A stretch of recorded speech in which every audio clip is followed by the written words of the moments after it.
The first part of this video will be audio only. Don't worry, there's nothing wrong with your computer.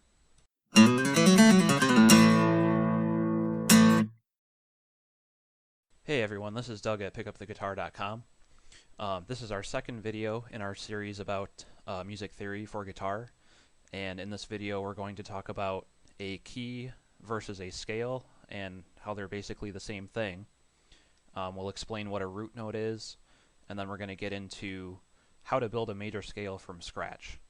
So there's something called the major scale formula that we'll learn, and basically you'll use this formula to figure out what notes are in a major scale of a particular key. So let's get started. The idea of a key is that it's 7 notes that belong together and they're structured in a certain way such that you can build chords with them, and they're basically guaranteed to sound good together. Depending on how you use them, of course, but it's sort of the baseline for things like writing a song or building a chord. Typically you always select a key that you would like to work within, and you don't necessarily have to stay within a key 100% of the time. It all depends on what you want to do in your creative process, but a key and a scale are basically the same thing.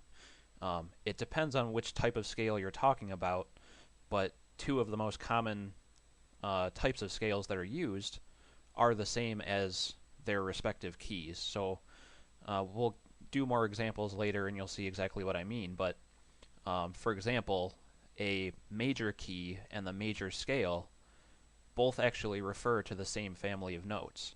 For example, the C major scale is a little bit unique in that it just contains all of the natural notes. So in our first video we learned about how there are 7 different natural notes in music, and it just happens that the C major scale is the one that is made up of those exact 7 notes. So if you have a C major scale, and you may hear people say the key of C major, this is in the key of C major, something like that, they're actually referring to the exact same 7 natural notes. So you could basically say that the C major scale is the major scale in the key of C, is sort of the long way to say that. Now when you say that a scale is in the key of C, that actually tells you something about the scale, and this is getting into what a root note is.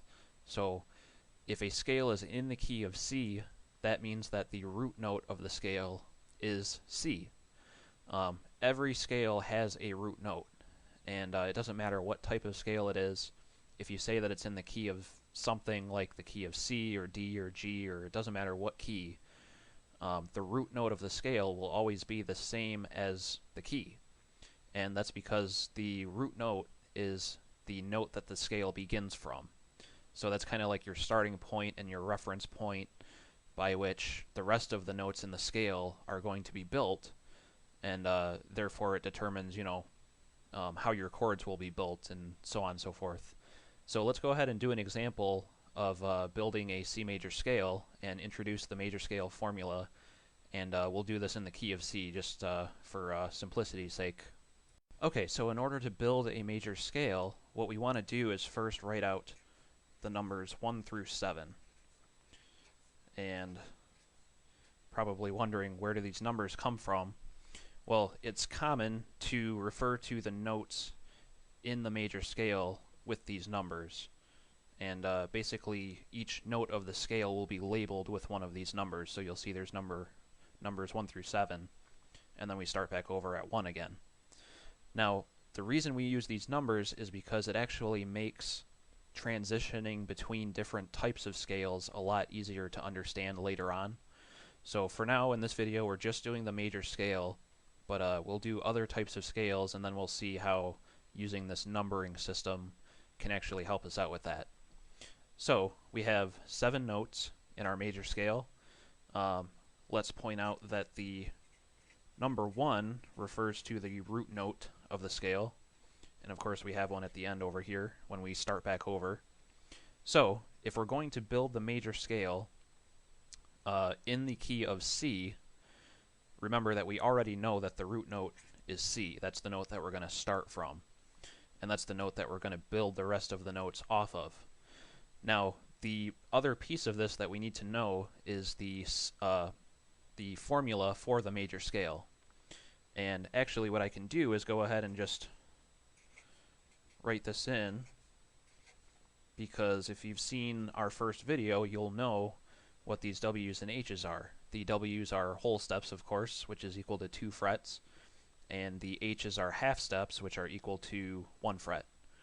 So this is actually the major scale formula. It's this sequence of intervals, or whole steps and half steps. And the way that you can say the formula is whole, whole, half, whole, whole, whole, half. Kind of a mouthful. But this is what you want to remember. So just like in our first video where we mapped out all of the natural notes on the guitar neck, you know, basically we started with whatever note each open string was tuned to, and we followed through the whole steps and half steps to basically, you know, step by step figure out where all of the natural notes were. Well, we're basically going to do the same thing here. So if you recall, if we're starting at C and we want to know what note is a whole step above C, or 2 frets above C, remember above means we're moving forward through the alphabet. That would get us to a D note. So the formula will actually help us figure out that the second note in the C major scale is D. And we just march right along all the way through. So a whole step from D is E. A half step from E is F. Right? You want to remember that E and F was one of the cases where there's only 1 fret in between, and the other instance is coming up. You'll actually see that in just a second. So from F, a whole step up would be G. From G, a whole step up, remember we start back over at A because G is the last letter that we use. A whole step up from A gets us to a B, and then a half step from B, this is the other case, gets us back to C, which is good. You always want to start and end at the same note, otherwise you got off somewhere by a fret or two and you want to double check. So what we've done is we've used the major scale formula, and in the key of C, that's just an arbitrary key that we chose for this example, but the major scale formula holds true for any key that you want to figure out what the notes are. We used the root note C and the major scale formula to figure out all of the notes that are in the C major scale. And it turns out that, like we said before, it's just all of the natural notes. So what you actually learned at the end of our first video is how to play the C major scale all over the neck, because we already traced out where all of the natural notes are in our first video. So if you go back and you play on your guitar and you're only playing all of those natural notes that we found, you are actually staying within the key of C major as you play the entire time. And that's it for this video, guys. Thanks for watching. We'll see you next time.